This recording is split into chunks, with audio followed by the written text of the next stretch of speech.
Good morning students. आज हम निबंध लेखन यानी एस्से राइटिंग कैसे करते हैं वो देखने वाले हैं, है ना।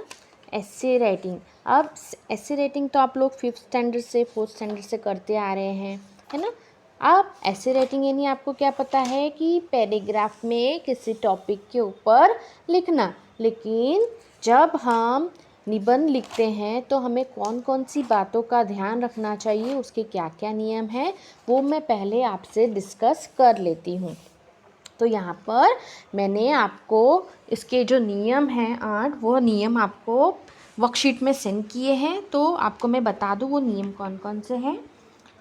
पहला है, निबंध में किसी विषय पर अपने विचार लिखने होते हैं, है ना। निबंध मतलब क्या है? निबंध मतलब निबंध, आपको कोई बंधन नहीं है, आप उस विषय पर लिख सकते हैं, है ना, अनलिमिटेड लिख सकते हैं। तो निबंध में क्या करना चाहिए हमें? किसी विषय पर, विषय मतलब टॉपिक, है ना। निबंध में क्या किया जाता है, एक टॉपिक होता है और उस टॉपिक पर हम अपने विचार लिखते हैं। तो सेकेंड नियम है, निबंध में सरल वाक्य होने चाहिए, है ना। निबंध जब भी हम लिखते हैं तो हमें लंबे लंबे सेंटेंस नहीं बनाने हैं, सरल छोटे छोटे वाक्य बनाने हैं, ताकि जो निबंध पढ़ रहा है उसे आसानी से निबंध समझ में आ सके।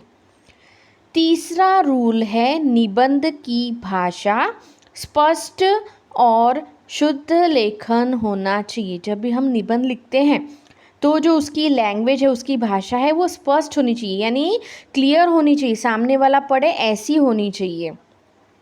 और निबंध में शुद्ध लेखन होना चाहिए, यानी जो लिखावट है उसमें हमें गलती नहीं करना है, ग्रामेटिकली हमें शुद्ध लेखन करना है, ग्रामेटिकली हमें मिस्टेक्स नहीं करनी है, सही सेंटेंस लिखना है, सही शब्दों का प्रयोग करना है।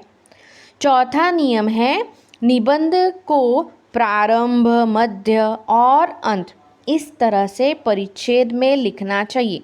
निबंध के 3 पार्ट होते हैं, प्रारंभ यानी स्टार्टिंग, मध्य मतलब बीच का पार्ट, और अंत यानी लास्ट पार्ट। तो इस तरह से 3 पार्ट में डिवाइड करके निबंध को परिच्छेद का मतलब है पैराग्राफ।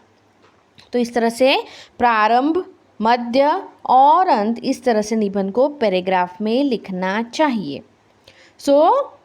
फिफ्थ नियम है, निबंध में लिखावट सुंदर होनी चाहिए, है ना। आप जो भी लिखते हैं, अगर आपकी लिखावट यानी हैंड राइटिंग वह सुंदर नहीं होगी, वह पढ़ते हुए समझ में नहीं आएगी, तो निबंध को पढ़ने वाला निबंध कैसे पढ़ेगा। तो आपकी जो लिखावट है, हैंड राइटिंग है, वह सुंदर होनी चाहिए। उसके बाद 6 नंबर है, निबंध का प्रारंभ आकर्षक होना चाहिए। जो हम निबंध लिखते हैं तो जो उसका प्रारंभ है यानी स्टार्टिंग वाला पैराग्राफ है वह आकर्षक होना चाहिए। 7 पॉइंट है, निबंध के मध्य भाग में विषय से संबंधित जानकारी होनी चाहिए। निबंध का जो मिडल वाला पार्ट होता है उसमें जो निबंध का टॉपिक है उसी से संबंधित जानकारी हम 2 से 3 पैराग्राफ में लिखते हैं। 8वां नियम है, निबंध का अंतिम भाग आकर्षक, संक्षिप्त और प्रेरणा देने वाला होना चाहिए। निबंध का जो लास्ट पैराग्राफ होता है वो अट्रैक्टिव होना चाहिए, मतलब आकर्षक होना चाहिए, संक्षिप्त यानी स्मॉल होना चाहिए, और प्रेरणा देने वाला मतलब कुछ मोटिवेशन हमें मिले, पढ़ने वाले को कुछ मोटिवेशन मिले, ऐसा हमें लास्ट पैराग्राफ लिखना चाहिए। कभी कभी किसी निबंध में हम उस टॉपिक से संबंधित गाना है या कुछ अच्छे किसी लेखक के अच्छे विचार होते हैं, तो हम इस तरह से कुछ प्रेरणा देने वाला अंतिम पैराग्राफ निबंध का लिख सकते।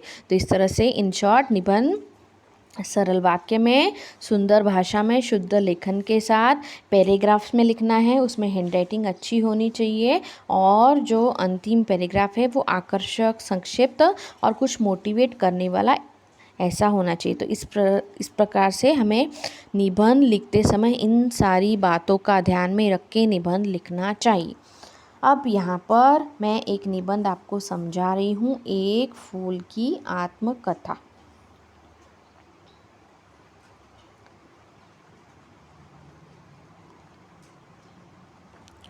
एक फूल की आत्मकथा। आत्मकथा का मतलब होता है ऑटोबायोग्राफी, यानी वो व्यक्ति अपने बारे में लिखता है, तो वो होती है आत्मकथा। अब यहाँ पर हमें एक फूल की आत्मकथा लिखनी है, यानी हमें अपने आप को उस फूल की जगह पर रखना है और उस फूल के साथ क्या क्या अनुभव होते हैं उस अनुभव को बांटकर हमें लिखना है।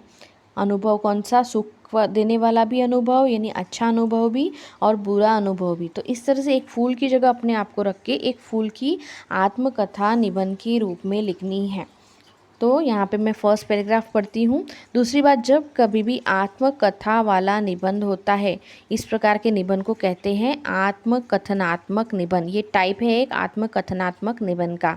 तो जब ऐसे निबंध लिखते हैं तब हम फर्स्ट पर्सन में निबंध लिखते हैं, यानी हम उस वस्तु को अपने आप की जगह पर रखते हैं और मैं, मुझे, मेरा, इस तरह से वाक्य की शुरुआत करते हैं। जैसे निबंध की फर्स्ट लाइन में दिया है, मैं कोने में पड़ा बेला का एक फूल हूँ, है ना। फूल क्या बोल रहा है? अब यहाँ पर फूल की आत्मकथा शुरू हो रही फर्स्ट पैराग्राफ से, और फर्स्ट पैराग्राफ में वो अपने बारे में बोल रहा है। तो क्या बोल रहा है? फर्स्ट पर्सन में अपने आप से शुरू कर रहा है, मैं, है ना। मैं यानी क्या? First person. तो इस तरह से आत्मकथा वाला निबंध फर्स्ट पर्सन में लिखा जाता है। तो फूल बोल रहा है कि मैं कोने में पड़ा एक बेला का फूल हूँ। बेला एक फूल की जाति का नाम है।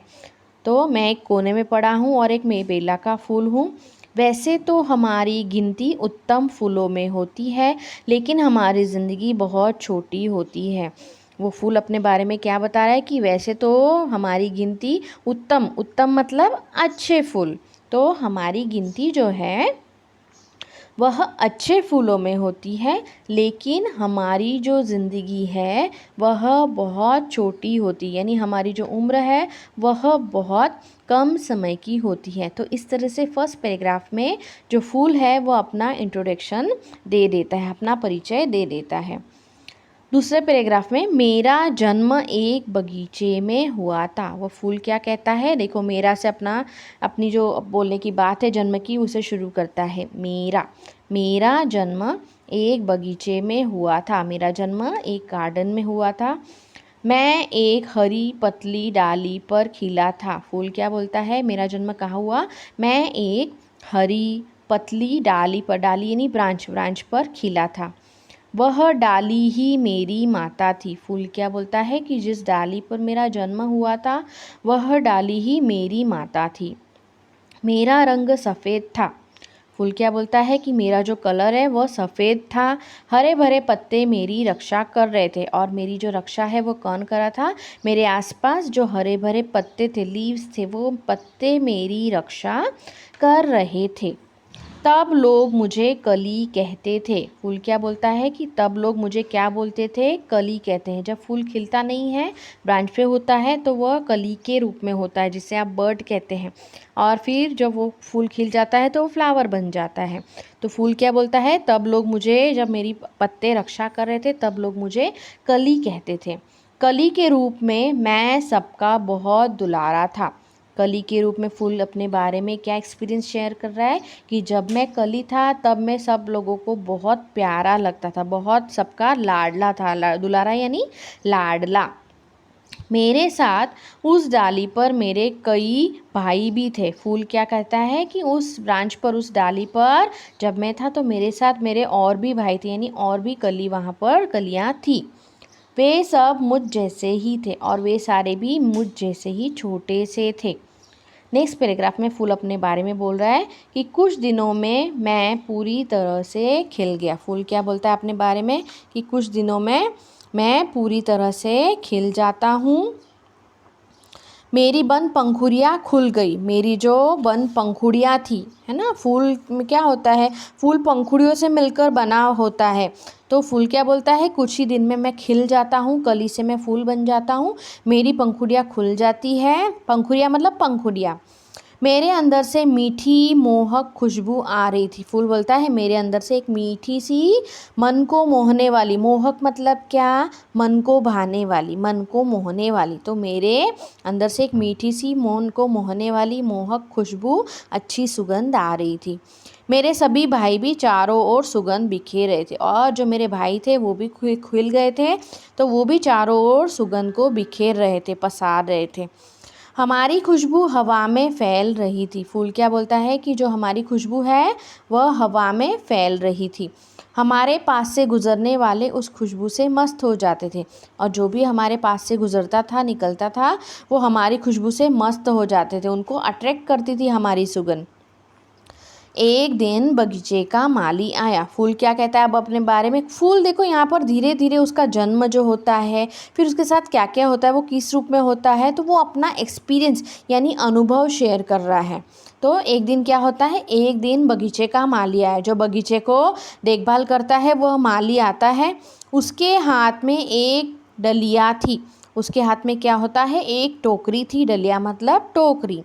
उसने मुझे और मेरे भाई को चुनकर डलिया में डाल दिया। वो माली ने क्या किया?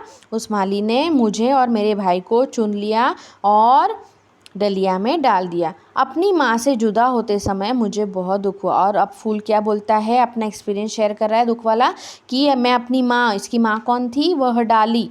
तो उस माँ से मैं जब जुदा हो रहा था तब मुझे बहुत दुख हुआ, परंतु मैं कर ही क्या सकता था। लेकिन फूल ये भी बोलता है लेकिन मैं क्या कर सकता था, मेरे हाथ में तो कुछ नहीं था। माली ने चुने हुए फूलों में से एक सुंदर हार बनाया। वहाँ पर अब फूल आगे क्या कहता है अगले पैराग्राफ में, कि माली ने उन चुने हुए फूलों में से एक सुंदर सा हार बनाया। उसमें दूसरे फूलों के साथ मुझे भी गूंथा गया। गूंथना मतलब उसमें जोड़ देना। तो माली ने क्या किया, दूसरे फूलों के साथ साथ मुझे भी उस हार में गूंथ लिया। वहाँ एक महिला आई, उसने वह हार खरीद लिया। अब फूल क्या बोलता है कि वहाँ पर एक महिला यानी एक स्त्री आती है, और जिस हार में मुझे गूंथा गया था, मुझे जोड़ा गया था, उसने वह हार खरीद लिया। वह महिला हार लेकर एक मंदिर गई, और वो जो स्त्री होती है वो वही हार लेकर, जिसमें मैं था, लेकर मंदिर चली जाती है। मंदिर में भगवान श्री कृष्ण की सुंदर मूर्ति थी। अब महिला जो हार लेकर मंदिर गई थी, तो उस मंदिर में भगवान जो श्री कृष्ण हैं उनकी एक सुंदर मूर्ति थी। महिला ने हार पुजारी को दिया, और उसने वह हार मूर्ति के गले में पहना दिया। महिला ने क्या किया, वह हार जो था उसे पुजारी को दे दिया, और उसने वह हार मूर्ति के गले में पहना दिया। उसने क्या किया, वह हार लिया और मूर्ति के गले में डाल दिया। महिला ने हाथ जोड़े और प्रसाद लिया। महिला क्या करती है, हाथ जोड़ती है और प्रसाद ले लेती है। महिला क्या करती है, वो हार तो खरीद लेती है, उसे भगवान कृष्ण की मूर्ति पर क्या करती है, पुजारी को देती है और उसे चढ़ाने के लिए कहती है, और हार मूर्ति के गले में पहना दिया जाता है। महिला वहाँ से हाथ जोड़ती है और प्रसाद लेती है। फिर वह अपने घर चली गई, और वो महिला जिसने मुझे खरीदा था वो तो अपने घर चली गई। मैं बड़ी देर तक खुश होता हुआ भगवान श्री कृष्ण की उस मूर्ति की शोभा बढ़ाता रहा। फूल अपने बारे में क्या कहता है कि मैं बहुत देर से खुश था। क्यों? क्योंकि मैं भगवान के गले में था, और मैं भगवान की जो श्री कृष्ण की मूर्ति है उसकी शोभा बढ़ा रहा था। मतलब मैं उसकी, उस मूर्ति की, श्री कृष्ण की मूर्ति की सुंदरता बढ़ा रहा था। अंतिम पैराग्राफ। शाम को पुजारी ने मूर्ति के गले से मुझे उतारकर टोकरी में डाल दिया। शाम को पुजारी ने क्या किया, मुझे मूर्ति के गले में से मुझे उतार लिया और मुझे एक टोकरी में डाल दिया। अब मैं यहाँ पड़ा पड़ा अपने भाग्य को कोस रहा हूँ। यानी अब फूल क्या कहता है, अब मुझे वहाँ से उतार लिया गया मूर्ति से, अब मेरी दशा पहले जैसी नहीं है। अब मैं यहाँ पर कहाँ हूँ, टोकरी में पड़ा पड़ा अपने नसीब को कोस रहा हूँ। भाग्य यानी नसीब, अपने लक को मैं कोस रहा हूँ कि मेरा नसीब कितना ख़राब है। कोसना मतलब उसे बुरा कहना, तो अपने नसीब को बोल रहा हूँ कि तू कितना बुरा है। अब मुझसे बदबू आ रही है। अब मुझ में, फूल क्या बोलता है, अब मुझ में पहले जैसी खुशबू नहीं है। अब मेरे मुँह से, मेरे फूलों से जो है यानी मेरे रूप से बदबू आ रही है। अब तो कृष्ण कन्हैया ही मेरी नैया पार लगाएंगे। फूल क्या कहता है अंतिम लाइन में, कि अब तो जो भगवान कृष्ण कन्हैया है वही मेरी नैया यानी वही मेरी नाव पार लगाएंगे, यही यानी वही मेरा बेड़ा पार करेंगे। तो इस तरह से फूल की आत्मकथा इस निबंध में हम फूल इस शब्द को, इस वस्तु को ध्यान में रख के वह अपने बारे में क्या क्या सोचता है, उसका जन्म के बारे में बताता है, उसके सुख और दुख के अनुभव के बारे में बताता है। तो वही निबंध के रूप में हमें अपने आप को फूल की जगह रखना है और उस टॉपिक पर यानी उस फूल इस टॉपिक पर हमें उसकी आत्मकथा फर्स्ट पर्सन में छोटे छोटे वाक्यों में इस तरह से पैराग्राफ में लिखनी होती है। तो यहाँ पर ये ऐसे कंप्लीट हो गया है। तो स्टूडेंट्स आप ये ऐसे हिंदी की नोटबुक में लिख लेंगे। Thank you.